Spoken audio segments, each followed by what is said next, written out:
मी सगळीकडे फिरतोय। आज बीडमध्ये जरा सुरुवातीलाच आलोय, समारोपाच्याही सभेच्या निमित्तानं येणार आहे। त्याचं कारण मला ह्या बीडचं पालकमंत्रीपद दिलेलं आहे। महायुतीचं सरकार राज्यामध्ये केंद्राच्या निवडणुकीमध्ये देशाचे पंतप्रधान नरेंद्र मोदी साहेबांच्या हातात देशाची सूत्र दिली गेली, राज्याची सूत्र आमच्या तिघांच्या हातामध्ये दिली गेली। परंतु आता स्थानिक स्वराज्य संस्थांच्या निवडणुका आहेत। माझ्या शहरामध्ये आणि गाव पातळीवर काम करणाऱ्या कार्यकर्त्याला संधी मिळाली पाहिजे, ह्याच्यातच कार्यकर्ता तयार होतो, ह्याच्यातच उद्याचा आमदार, खासदार, मंत्री, राज्यमंत्री, उपमुख्यमंत्री, मुख्यमंत्री बनतो।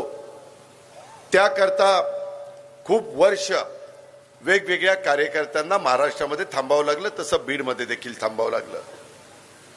आम्ही काम करत असताना शिवशाहू फुले आंबेडकरांच्या विचारधारेंनी पुढे जाण्याचं काम करतो।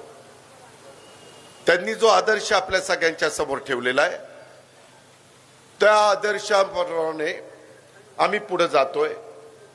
हिंदवी स्वराज्याची स्थापना महाराजांनी करून रयतेचं राज्य निर्माण केलं। त्यावेळेस 18 पगड जाती 12 बलुतेदारांना बरोबर घेऊन महाराजांनी राज्य स्थापन केलं।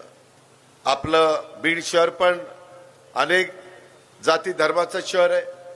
इथं माझे मुस्लिम बांधव आहेत, इथं माझे मागासवर्गीय बांधव आहेत, इथं माझे ओबीसी समाज मोठ्या प्रमाणावर आहे, इथं सर्वसाधारण समाज आहे, भटका समाज आहे।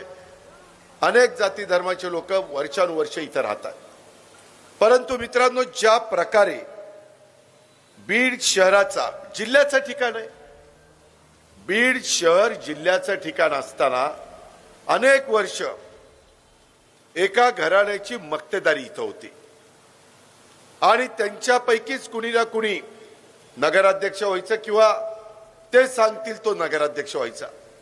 ठीक आहे, असं अनेक शहरात होतं। बारामतीमध्ये देखील गेले अनेक वर्ष मी म्हणेल तो नगराध्यक्ष होतो। मध्ये मी 8 ह्या निवडणुकीमध्ये बिनविरोध जागा आमच्या नगर सेवकाच्या निवडून आलेल्या।